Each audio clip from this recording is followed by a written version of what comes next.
Señores, bienvenidos al canal. Comenzamos con la información.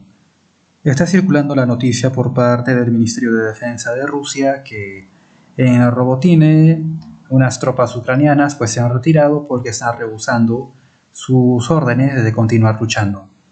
Ahora, esto lo dice el Ministerio de Defensa ruso, que los ucranianos se retiran porque ya rechazan las órdenes de sus mandos de seguir combatiendo. Esto podría dar lugar a pensar de que se trata de ya un colapso en la moral de las tropas ucranianas. Ahora, también debemos tomar en cuenta que esto lo dice el Ministerio de Defensa ruso. Podría ser perfectamente propaganda rusa, así como también existe propaganda ucraniana que habla de la baja moral de las tropas rusas, que ya se van a rebelar, que se van a ir en desbandada, un poco más que va a haber guerra civil en Rusia y que el presidente Putin un poco más se va a morir. Pero como sabemos, nada de eso ha ocurrido, por más que lo vengan diciendo desde hace un año. Entonces, de ambos lados hay cierta propaganda. Habrá que ver si otros medios más neutrales o la otra parte también confirma algo de ello. Pero sin embargo es lo que está diciendo el Ministerio de Defensa. Ahora, fuera de ello, fuera de que sea la baja moral y que las tropas ucranianas ya tengan una moral tan baja que deciden prácticamente retirarse y huir del combate, puede ser la intensidad de los bombardeos de artillería ruso que hacen que las tropas ucranianas vean más conveniente replegarse, hacer un repliegue táctico para así no sufrir tantas bajas por parte de la artillería rusa, descansar un poco, rearmarse y volver a emprender una ofensiva. Sin embargo, es totalmente viable que fuerzas ucranianas se retiren de Robotine frente a los bombardeos, es decir, te están bombardeando y lo más prudente es replegarte un poco. Ahora, también puede darse el caso de que efectivamente las órdenes hayan sido que esas tropas ucranianas combatan hasta el último hombre, los ucranianos estén con una moral muy baja, dado a la escasez de suministros, a las enormes bajas que están teniendo por parte de la artillería rusa, que les inflige la artillería rusa y deciden rehusar las órdenes y retirarse. Ambas cosas pueden pasar, habrá que ver qué sucede. Sin embargo, por otro lado, también tenemos la situación de que los rusos están tratando de ubicar las zonas de lanzamiento de los misiles de Storm Shadow, los almacenes logísticos y todo el suministro de los ucranianos, que precisamente están usando todo esto para bombardear Sebastopol. Como ya sabemos, bombardear Sebastopol, incluso destruir alguna fragata o un submarino, no va a cambiar realmente las cosas, es más una victoria táctica, una victoria que sirve para la propaganda, pero esto no va a influir en nada a la logística. Y si queremos que Ucrania tenga algún tipo de posibilidad o algún tipo de ventaja en esta guerra, lo que tiene que hacer Ucrania es romper la logística. Es cierto que la principal ruta logística es la ruta ferroviaria de los rusos, pero también tienen una ruta de apoyo que es esa ruta portuaria, esa ruta marítima. Entonces, por lo menos destruir los puertos. Pero, si no destruyes los puertos, simplemente destruyes un barco, un submarino, una base naval, donde no es donde lleguen los grandes barcos con suministros, se haga la descarga y se embarque en líneas férreas, realmente esa destrucción que se está causando los misiles de Storm Shadow en Crimea sirve más para lo propagandístico, para lo simbólico, para elevar la moral. Como ven, ambos lados, tanto el lado ruso como el lado ucraniano, tienden a hacer cosas y decir cosas para elevar la moral, y es parte de su campaña de propaganda, que es lo más normal en las situaciones de guerra. Sin embargo, es cierto, lo que realmente hace que unas fuerzas se vean con una baja moral, primero es la intensidad del ataque enemigo, el fuego constante. Segundo es la falta de suministros, unos suministros insuficientes, donde por más que tengan la voluntad, ven que ya no pueden combatir, porque por más que sea valiente el soldado, si no tiene municiones, ¿con qué va a combatir? Además de esto, falta de medicina, falta de alimentos y todo eso. Ahora, como ya sabemos, los medios occidentales pro-ucranianos no te dicen nada de lo que está pasando en las filas ucranianas. Sí, he sabido también que el aspecto médico, el aspecto de la atención médica, es muy grave en Ucrania. Realmente no se pueden acercar al frente por la intensidad de los bombardeos, pero obviamente esto sí puede causar algún problema entre las filas ucranianas, pero obviamente el bando occidental no lo va a decir. y solo se enfocan en decir que las tropas rusas son bastante tontas, poco preparadas y todo eso, bueno. Pero se sabe que los reservistas, obviamente, en una posición defensiva, pues pueden compensar algo de falta de preparación estando en posiciones defensivas, que entonces sí pueden desempeñar un buen papel defensivo. Ahora, los bombardeos con los misiles Storm Shadow en parte es una mala apuesta para la OTAN, porque están dando un suministro de misiles que son escasos. Los misiles Storm Shadow pues no son cohetes, son misiles de alta tecnología.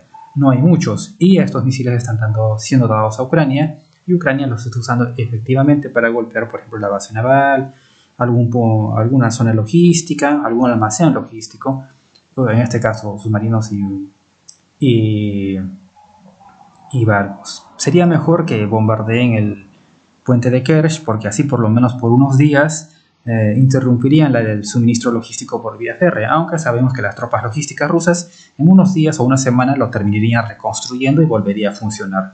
Pero golpear un submarino, un barco, pues una fragata, pues no influye en nada la logística. Y es precisamente la logística lo que mantiene al ejército ruso. Ahora, como sabemos también incluso, no es que las reservas rusas estén yendo desde Berdyansk, desde Mariupol o desde la misma Crimea hacia el frente, sino que las tropas, las fuerzas rusas que están acudiendo a combatir al esfuerzo ucraniano por tomar Verbove o Prokopivka son desplazamientos laterales. Es decir, en esas zonas, incluso de la zona avanzada o de la primera línea fortificada, la línea Surovikin, donde no se está combatiendo, pues esas tropas están desplazándose lateralmente. En sí, las reservas que se encontrarían en Berdyansk, en Melitopol y en Crimea, pues no están entrando en acción. Por lo que Rusia sí tiene fuerzas para hacer una nueva acción si desea, en caso que lo necesite. Es la diferencia con Ucrania. Ucrania está usando sus reservas, porque recordemos que una ofensiva debe constar de dos fuerzas. La primera fuerza es de ruptura, la fuerza que choca y rompe las defensas. Pero estas fuerzas que chocan y rompen las defensas pues están ya cansadas, bastante desgastadas. Y necesitas inmediatamente, después de haber roto las defensas, pues explotar esa ruptura, entrar al campo vacío y rodear a las otras fuerzas por la retaguardia. Para eso se usan las reservas, que es una fuerza de explotación. Ahora, recordemos que con la primera fuerza, la de ruptura, pues no pudieron tomar Robotine. Tuvieron que usar las fuerzas de reserva para poder tomar Robotine y acercarse, intentar tomar Verbove y Prokopivka, en lo que están ahora. Pero además de eso, descuidando los flancos, que es muy grave eso. Pero en fin, en cambio Rusia está defendiendo la línea defensiva, la línea fortificada, la primera y la segunda, así como también en su momento las zonas avanzadas, con las tropas que tenían para defender. Y la reserva todavía permanece en ciudades como Melitopol, Bryansk y Crimea. O sea, todavía tienen las reservas que no les han puesto en acción, no han entrado en combate. Reservas frescas, preparadas, que pueden ser usadas para una siguiente acción. Pasar de la defensa a una contraofensiva podría ser, eso se verá más adelante qué ocurre, o simplemente para reforzar la defensa en caso algo pase. Pero como ya hemos visto, Ucrania no está usando tanto las fuerzas de ruptura como las reservas que eran para la explotación de la ruptura, y a pesar de usar las reservas no han hecho la ruptura porque todavía no toman Tokmak. Básicamente tienen que tomar Tokmak, una ciudad fortaleza que está fortificada en 360 grados, que cuenta con túneles y que ha sido refortificada, y además de esto se sabe que en el resto del frente pues hay nuevas líneas defensivas, es decir, se han hecho nuevas líneas, por ejemplo al sur de Vilmaj, frente a lo que era Velika Novosilka, ese saliente de Velika Novosilka, donde solo hay una línea defensiva, que por cierto ahora parece que ya hay una segunda, porque han seguido construyendo más la línea. Había algunos puntos, pero lo han fortificado aún más, es casi prácticamente ya hay una segunda, y Vilmaj está detrás de eso, una zona fortificada también en 360 grados, y detrás de eso hay dos líneas defensivas extra. O sea, los rusos no solo están concentrando sus esfuerzos en defender la zona de Robotine, pues la zona de este corredor, ¿no? De esta cuña que están haciendo los ucranianos, sino que también están construyendo detrás más líneas defensivas. Es más, detrás de la primera línea fortificada, de la primera línea Surovikin, se ha construido una segunda línea. Entre la primera y la segunda línea fortificada hay una línea entre medio recientemente construida que conecta hasta Verbove. Es como vemos, Rusia sigue construyendo detrás. Es decir, no está usando hasta el último hombre, hasta la última reserva para la defensa, a diferencia de Ucrania, que sí está usando sus reservas para hacer este intento de ruptura, pues ni siquiera es ruptura. Nuevamente, se suponía que la fuerza inicial era la que hacía la ruptura y la reserva era la que explotaba e iba por la retaguardia rodeando las defensas, pero esto no ha ocurrido. La paciencia de Occidente se agota ante una contraofensiva ucraniana de la que se esperaba más. El entusiasmo y la euforia que había hace un año entre los soldados ucranianos en el campo de batalla se ha desvanecido y ha sido sustituido por un agotamiento desafiante, señala Neil Ferguson, un académico del Instituto Hoover de la Universidad de Stanford, en un artículo publicado el 25 de septiembre en la agencia Bloomberg. Los soldados que han vuelto del campo de batalla están cansados y no les importa admitirlo. Se esperaba más de la contraofensiva de este verano boreal de lo que han sido capaces de conseguir, afirma Ferguson en su texto. El analista considera que el principal problema es que las tropas relativamente inexpertas, sin superioridad aérea, tuvieron que avanzar contra posiciones rusas bien fortificadas. El tiempo que Occidente se tomó sobre qué armas enviar a Ucrania fue utilizado por los rusos para atrincherarse y colocar minas, señala el autor.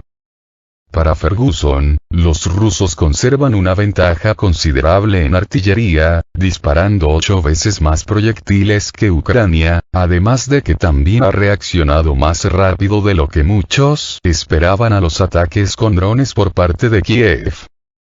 Tomando en cuenta esto, señala el autor, cada vez parece menos probable que los ucranianos logren dividir el puente terrestre ruso hacia Crimea con un avance hacia el Mar Negro o el Mar de Azov, y la siguiente fase del conflicto puede ser una ofensiva aérea rusa contra Ucrania.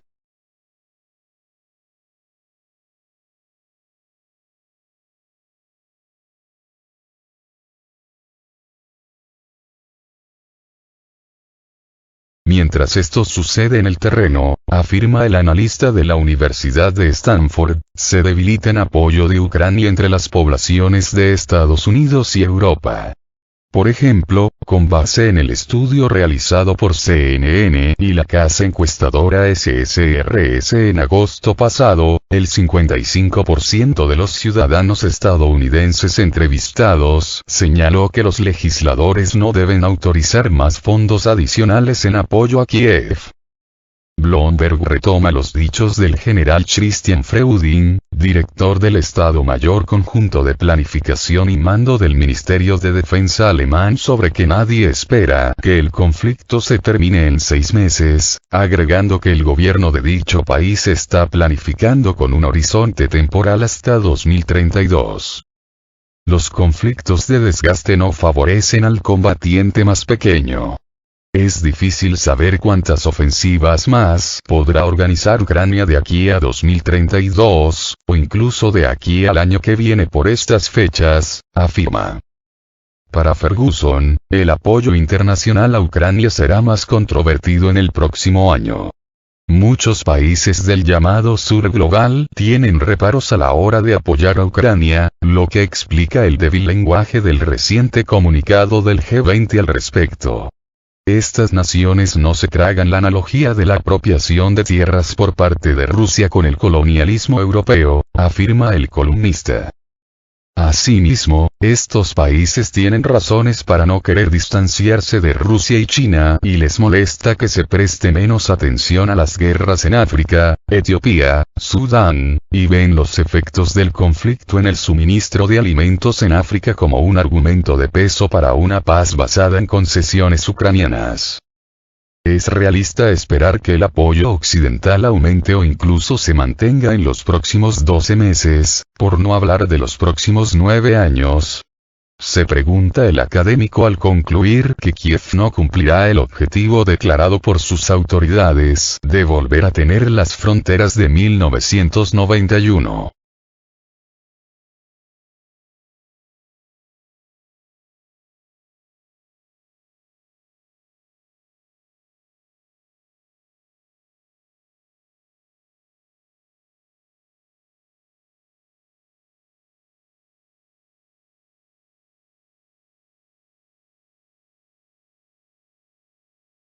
Una fuente de molestia para sus aliados. ¿Por qué Zelensky se encuentra en un gran aprieto? El presidente ucraniano, Volodymyr Zelensky, se encuentra en un serio aprieto, según una publicación de la revista británica The Spectator. La razón, argumenta el historiador Sergei Radchenko, autor del artículo, es la falta de agradecimiento por parte de Kiev a sus aliados. Por un lado, la narrativa de victimismo de Ucrania le ha ayudado a ganarse los corazones y las mentes de Occidente. Nuestra percepción de Ucrania como víctima ha ayudado a Zelensky a conseguir apoyo político, económico y, lo más importante, militar para su país en dificultades. Pero como suele ocurrir con la caridad, existe la suposición tácita de que la otra parte debe mostrar gratitud en respuesta, se lee en el artículo. Sin embargo, la demanda que Ucrania interpuso el 18 de septiembre en contra de Polonia, Hungría y Eslovaquia ante la Organización Mundial del Comercio, OMC, debido a la prohibición de importar productos ucranianos, entre ellos el grano, no es coherente con esta imagen, precisó Radchenko. Incluso, 2 días después de que el Ministerio de Economía ucraniano informó sobre la querella, Varsovia informó que dejaría de suministrar armas a Kiev y ese mismo día, el presidente polaco, Andrzej Duda, declaró que Kiev se parece a una persona que se ahoga y puede arrastrar a los demás al fondo con ella. Tras su discurso ante la Asamblea General de la ONU, Duda dijo que sería bueno que Ucrania recordara que recibe ayuda de Polonia.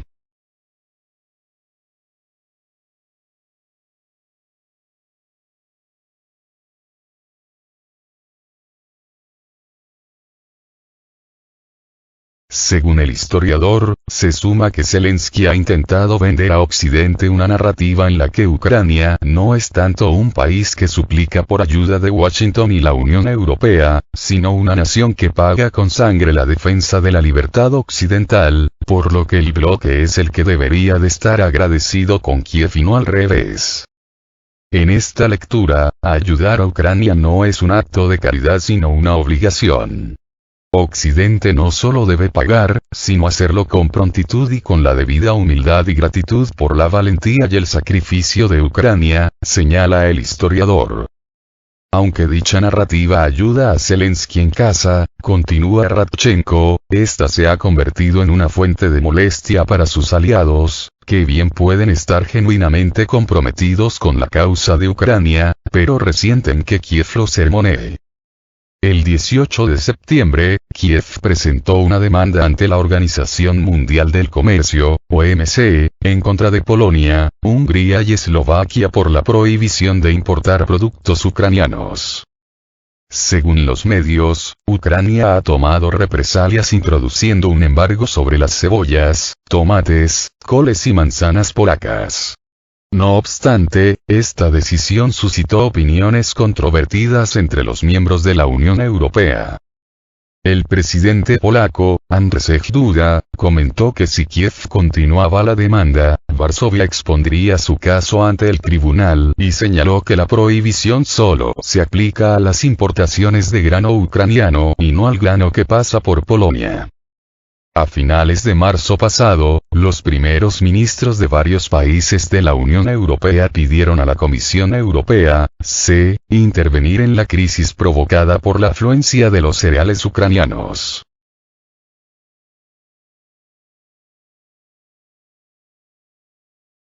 La única manera de acabar con el conflicto es la rendición incondicional de Ucrania.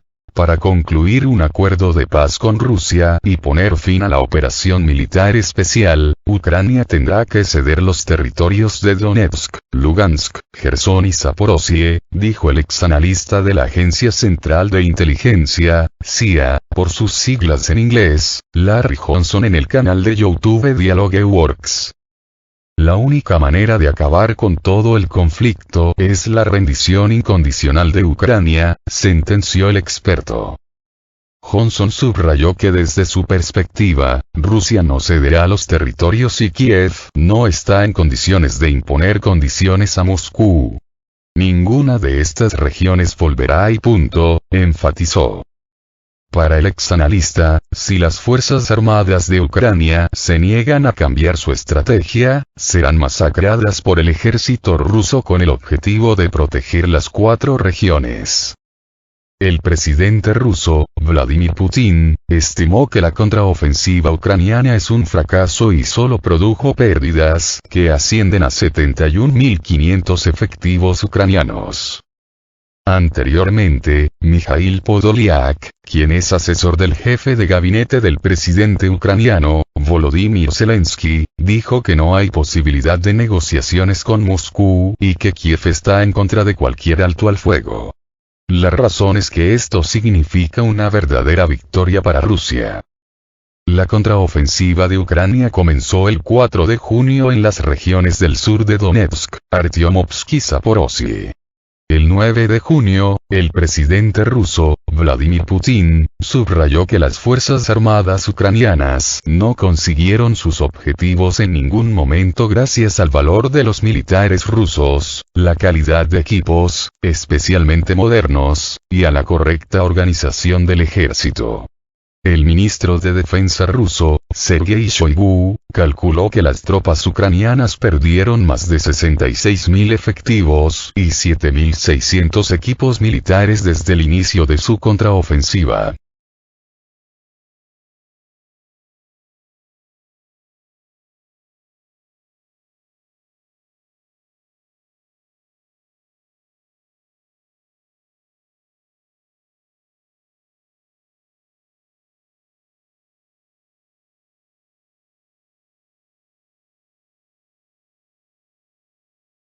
Inverosímil, infantil y negligente, el deslinde de Trudeau por el homenaje a un colaborador nazi. El argumento del primer ministro de Canadá, Justin Trudeau, de que su oficina no sabía que un colaborador nazi iba a ser invitado a una ceremonia en el Parlamento es inverosímil, infantil, negligente y una muestra de la poca capacidad del dirigente para gobernar su país, coincidieron diputados y analistas en una conversación con Sputnik.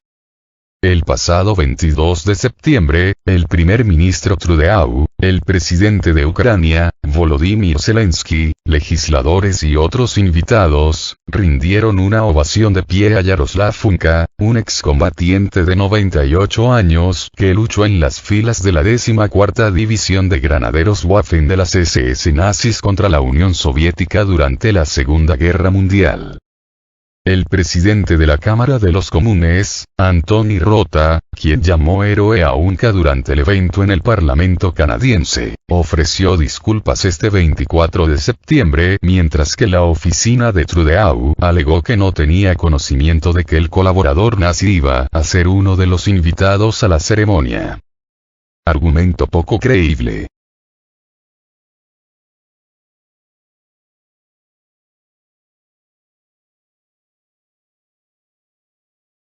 Eso es infantil y es completamente negligente, dijo a Sputnik Antonio Atolini Murra, diputado electo en el Congreso del Estado de Coahuila, norte de México, y ex asesor de la bancada del partido oficialista Morena en el Senado mexicano.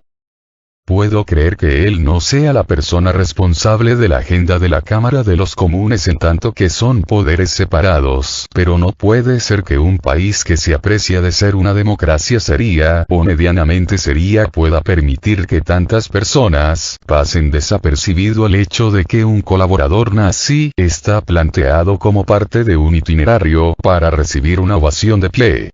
Es completamente inverosímil, es la decadencia de Occidente entregada a la tiranía liberal del quedavienismo, expresó el legislador. Para el profesor Alejandro Salgó Valencia, académico de la UNAM y profesor de la carrera de Relaciones Internacionales, el argumento de Trudeau es una muestra de que el jefe de gobierno canadiense es una de las personas menos hábiles y menos inteligentes para gobernar una nación. El internacionalista señaló a Sputnik que el primer ministro canadiense debió haber tenido un equipo de absoluta confianza para investigar quién iba a estar en el Parlamento, a quién iban a invitar y sobre todo si estaba contemplada una ovación de pie. Sí, es responsable sin lugar a dudas el señor Trudeau al no contar con un equipo lo suficientemente hábil como para protegerlo de este tipo de cosas, afirmó el especialista. Para el maestro Alejandro Martínez Serrano, profesor de Relaciones Internacionales en la UNAM y la Universidad La Salle, no es creíble el argumento del primer ministro.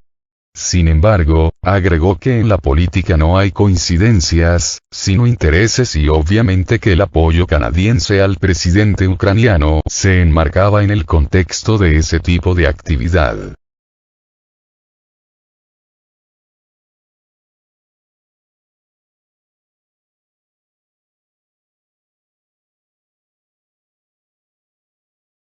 Debió estar en Nuremberg y ahora es un héroe. Para el profesor Salgó, el acto en el Parlamento canadiense se explica por la necesidad de Canadá, Estados Unidos y otros países de alentar en estos momentos un nacionalismo ucraniano ante el fracaso de la contraofensiva en el campo de batalla con Rusia. Este individuo nunca debería de haber estado en Nuremberg, y ahora sucede que se le da un reconocimiento oficial de parte de un país democrático como es Canadá. Es raro, es vergonzoso, pero al mismo tiempo alcanza a desnudar la realidad que estamos viendo, en este momento. Todo lo que sea antirruso es digno de aplaudir, aún, y eso es lo que yo jamás creí que iba a vivir para verlo, los nazis, lamentó el académico internacionalista. Yo pasé toda mi vida viendo películas documentales, programas donde se señalaban el nacionalsocialismo de Alemania como el peor de los males, Adolfo Hitler como el peor de los dictadores, y ahora sucede que un miliciano de los movimientos armados paramilitares más pronazis que hubo en Europa, que fueron los ucranianos seguidores de Stepan Bandera, este señor peleó hombro con Bandera, y lo ven como un héroe, criticó Salgó. Si no fuera porque conozco perfectamente al gobierno de los Estados Unidos, al gobierno canadiense y a los gobiernos europeos, estaría verdaderamente en un mar de confusión, ironizó el académico al agregar que no estoy confundido porque sé que así operan y sé que en realidad ahorita lo que necesitan es generar un nacionalismo ucraniano ante el fracaso total de la contraofensiva de Zelensky. Lo que sí sé es que están pisando o están adentrándose en arenas muy movedizas.